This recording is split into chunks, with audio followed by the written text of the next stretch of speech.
that will conserve it. But I do feel like the average college student is not thinking very much about their environmental impact with fabric. Yeah, absolutely. Can you speak a little bit about your experience that you've had with volunteers? Yeah, volunteers have been wonderful. Some of the best people that I've met in the last couple of years have been volunteers. What happened was, at first, a few of us, all of us volunteers, got together and did a textile drive, donation drive. And so I guess you could say we were all volunteers working toward the same goal of getting all these textiles from outside, out of people's garages, out of people's closets, and keeping them from throwing those things away. But then I started to need volunteers to do sorting and volunteers to help me redistribute items when we went out to different communities in the area. So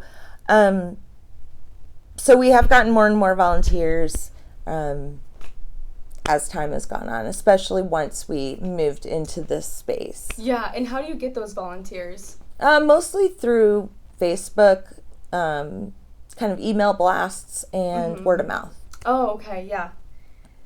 Is ThreadUp a nonprofit? Yes, so ThreadUp Oxford is a nonprofit. So we became a 501c3 tax exempt organization in August of last year. No, I'm sorry.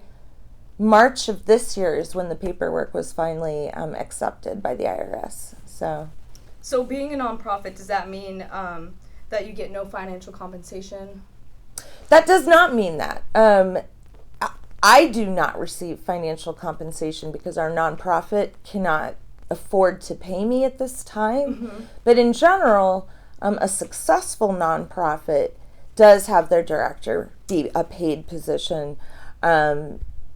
Nonprofits, Goodwill is a nonprofit, which has, dozens and dozens of employees.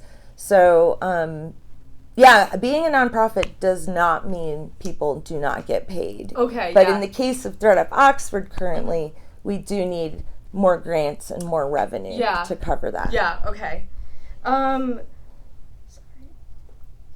What is the most rewarding part of having ThreadUp? There are so many rewarding things about ThreadUp. I can't even pick a most rewarding.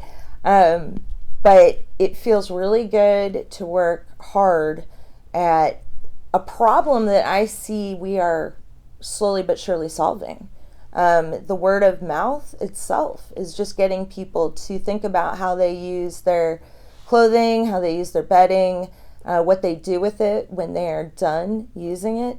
I've seen that over and over again in the community where people, come up to me and they say, we thought about that t-shirt that we could have gotten at the race we were just in, and we decided not to take the t-shirt to show them that we don't need to be overproducing t-shirts. So those folks come to me and say things like that, and I just feel like, wow, this has been really successful. Like, we really have something here that maybe other communities could model as well. Yeah, no, that is so cool.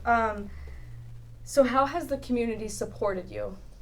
We've gotten so much support, right even from the beginning. Like I said, there were many people that did step up to volunteer. Also, we've received a lot of cash donations, whether that's for back when we had a GoFundMe last year that we did, or, sometimes people just pay more here at the secondhand shop than the actual cost of the items, and they're like, here's a donation. So it's been really good to get that kind of funding, and then also we get grants. So I'm sorry, let me back up. The community also has provided just lots and lots of things. That iPad that you're working with right now is actually a donation from a family that was helping us with our checkout system. So I was using my phone awkwardly to do all of our Square transactions, and then this was donated. Our mop was donated. Lots of our furniture was donated. A printer was donated, a microwave. So